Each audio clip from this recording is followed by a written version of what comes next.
వేదిక మీద ఉన్నటువంటి సోదర పార్టీ నాయకులు, అలాగే నిత్యం రైతుల పక్షాన పోరాటం నిర్వహిస్తున్నటువంటి అఖిలపక్ష రైతు సంఘాల నాయకులు, మీ అందరికీ సిపిఎం పార్టీ తరఫున ముందుగా ధన్యవాదాలు తెలియజేస్తున్నా, నమస్కారాలు తెలియజేస్తున్నా. ప్రధాన ప్రతిపక్ష పార్టీగా ఉంటూ ఈ రాష్ట్రంలో ఆదిలాబాద్ జిల్లాలో ప్రధానమైనటువంటి ప్రతిపక్ష పార్టీ హోదాలో రైతుల పక్షాన ఈ రౌండ్ టేబుల్ సమావేశాన్ని ఏర్పాటు చేసినటువంటి బీఆర్ఎస్ పార్టీని ముందుగా అభినందిస్తున్నారు. అలాగే వారు గత వారం రోజుల క్రితం ఏదైతే రైతులకు న్యాయం చేయాలని చెప్పి కేంద్ర ప్రభుత్వ ప్రతినిధి అయినటువంటి ఎంపీ నగేష్ గారి ఇంటి ముట్టడి కార్యక్రమాన్ని చేసిన సందర్భంగా పోలీసులు పెట్టినటువంటి అక్రమ కేసుల్ని వెంటనే బేషరతుగా ఎత్తివేయాలని చెప్పి కూడా ఈ సందర్భంగా డిమాండ్ చేస్తాం. ప్రజా పోరాటాలను అణిచివేసేటటువంటి నియంతృత్వ వైఖరి ఇది మంచిది కాదు. కేంద్ర ప్రభుత్వం మీద పోరాటం చేస్తే రాష్ట్ర ప్రభుత్వం కేసులు పెట్టింది.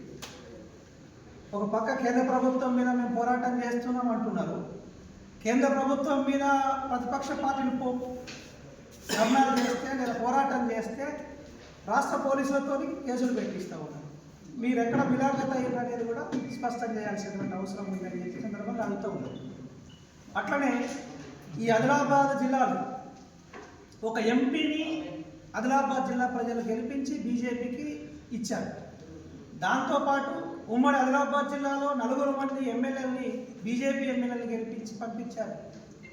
మరి బీజేపీ ఈ ఆదిలాబాద్ జిల్లా ప్రజానీకానికి చేస్తున్నది ఏంటిది అనేది కూడా ఒకసారి రైతాంగం ఆలోచన చేయాల్సినటువంటి అవసరం ఉన్నది.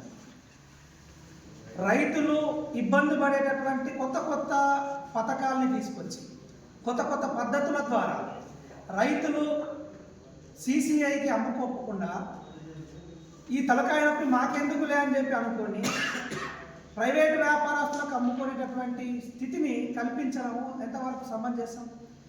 ఇది బీజేపీ పార్టీ ప్రైవేటు వ్యాపారస్తులకు వత్తస్సు పలుకుతున్నదని చెప్పడానికి ఇంతకన్నా నిదర్శనం అక్కర్లేదు. రైతుల్ని మోసం చేయడం తప్ప ఇంకోటి కాదు. ఇప్పటిదాకా రామన్న గారు చెప్పారు, వాస్తవంగా ఆదిలాబాద్ అనేది ఇంటీరియర్ ప్లేస్, ఏజెన్సీ ప్రాంతంలో సిగ్నలే చక్కగా ఉండదు. అట్లాంటి సిగ్నల్ చక్కగా నెట్ చక్కగా పనిచేయాలి. రైతులకు స్మార్ట్ ఫోన్లు ఉండవు ఎక్కువ మందికి. ఆ కపాస్ కిసాన్ యాప్ అనేటువంటి యాప్ను డౌన్లోడ్ చేసుకోవడం, అందులో ఎట్లా రిజిస్ట్రేషన్ చేసుకోవాలో కూడా తెలియనటువంటి వాళ్ళు చాలామంది ఉన్నారు.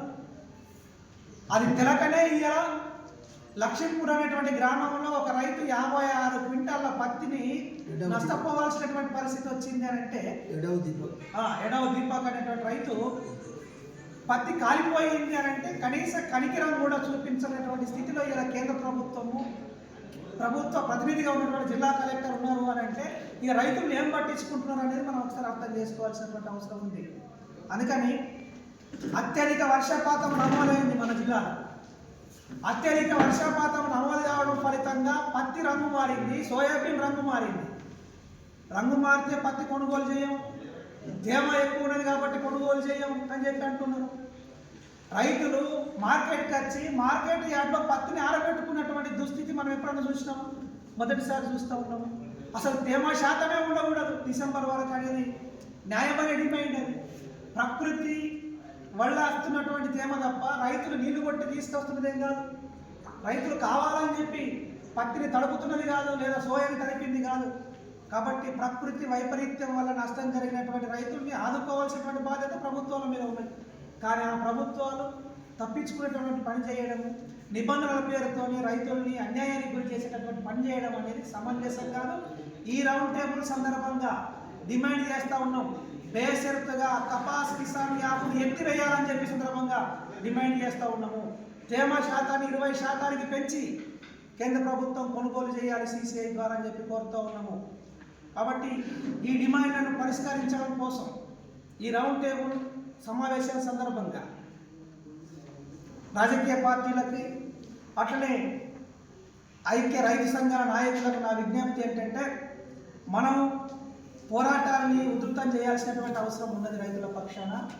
రైతులు కూడా ఈ కార్యక్రమంలో పోరాటంలో భాగస్వాములు రైతులు భాగస్వాములు కాకుండా కేవలం నాయకుల వరకే ఈ కార్యక్రమాన్ని తీసుకుంటే ప్రచారం జరగొచ్చేమో కానీ ఫలితం రాదు. అందుకని ఫలితం రావాలంటే ఖచ్చితంగా బాధితుడు భాగస్వామ్యం కావాలి. బాధితుడు భాగస్వామ్యం కావాలంటే బాధితుడికి అవగాహన లేదు కాబట్టి అవగాహన కల్పించడం కోసం మనం బాధితుడి దగ్గరికి వెళ్ళాల్సినటువంటి అవసరం ఉంది. దానికోసం నా సూచన ఏంటంటే మనం ఏదైతే డిమాండ్స్ రూపొందించినామో ఈ డిమాండ్స్ రూపొందించిన దాని ఆధారంగా ఒక కరపత్రాన్ని వెంటనే మనం తయారు చేయాలి.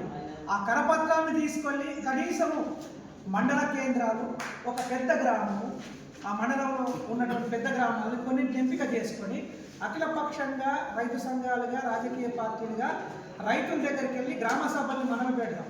గ్రామ సభల్ని పెట్టి గ్రామ సభల్లో కరపత్రాలు పంపిణీ చేసి అవగాహన కల్పించి కనీసం ఒక వారం రోజుల క్యాంపెయిన్ పెట్టుకొని వారం రోజుల తర్వాత జిల్లా కలెక్టర్ కార్యాలయం ముట్టడి లాంటి కార్యక్రమాన్ని మనం పెట్టుకోగలిగితే, ఇప్పుడే జిల్లా కలెక్టర్ కార్యాలయం ముట్టడి ఎప్పుడు చేస్తామని ఒక డేట్ అనుకొని ఆ కరపత్రంలో కూడా ఆ డేట్ వేసి ఆ కరపత్రాన్ని గ్రామానికి పంపిణీ చేసి రండి కలెక్టర్ దగ్గరికి పోదాం, కలెక్టరేట్కి పోదాం అని చెప్పి రైతుల్ని గ్యాదర్ చేసి ఒక పెద్ద సభను మనం కనుక ఏర్పాటు చేయగలిగితే ఇది రైతుల డిమాండ్గా మారడానికి అవకాశం ఉంటుంది. రాజకీయ పార్టీల డిమాండ్గా కాకుండా ఇది రైతుల డిమాండ్గా మారేటటువంటి అవకాశం ఉంటుంది. అందుకని రాజకీయ పార్టీలకు అతీతంగా రైతులు కదిలొస్తారనేటువంటి నమ్మకం నాకు ఉన్నది. ఆ పద్ధతిలో మనం ఏమైనా ప్రయత్నం చేస్తే బాగుంటుంది అనేది నా సూచన. దాంతోపాటు మీరు అన్నట్టు రాజకీయ పార్టీలుగా మనం చేయాల్సినటువంటి రాష్ట్ర నాయకత్వాన్ని లెటర్లు పెట్టడం కానీ ఆ ప్రయత్నం కూడా మేము చేస్తాము. మా పార్టీ తరఫున అక్కడ మంత్రుల్ని కల్పించేటటువంటి ప్రయత్నం చేస్తాం. కానీ ఇక్కడ మనకు టార్గెటెడ్ ఉండాల్సింది ఎవరు అసలు కారణం ఎవరి మీద పోరాటం చేయాలి. ఎవరి మీద పోరాటం చేస్తే సమస్య పరిష్కారం అవుతుంది. పుండు ఎక్కడ ఉన్నదో మందు అక్కడ పెడితేనే సమస్య పరిష్కారం అవుతుంది తప్ప పుండును వదిలేసి మంది ఇంకో జాగ్రత్త పెడితే సమస్య పరిష్కారం కాదు. ఇది సమస్య అంతా కూడా కేంద్ర ప్రభుత్వ పరిధిలో ఉంది. సిసిఐ కొనుగోలు ద్వారా ఉన్నది. ఇక్కడ ఎంపీ ఉన్నాడు, ఇక్కడ ఎమ్మెల్యే ఉన్నాడు. కాబట్టి వీళ్ళ మీద ఈ కేంద్ర ప్రభుత్వం మీద పోరాటం చేయాల్సినటువంటి తక్షణ అవసరం మనందరి మీద ఉండాలన్న సంగతిని మనం గుర్తించి ఆ దిశగా ఈ పోరాటాన్ని ముందుకు తీసుకెళ్లాలని చెప్పి కోరుతూ మా వంతు ప్రయత్నంగా మా శక్తికి తగ్గట్టుగా మేము ఈ కార్యాచరణలో భాగస్వాములు అవుతాము. ఖచ్చితంగా ఈ పోరాటంలో మేము పాల్గొంటామని చెప్పి తెలియజేస్తాం.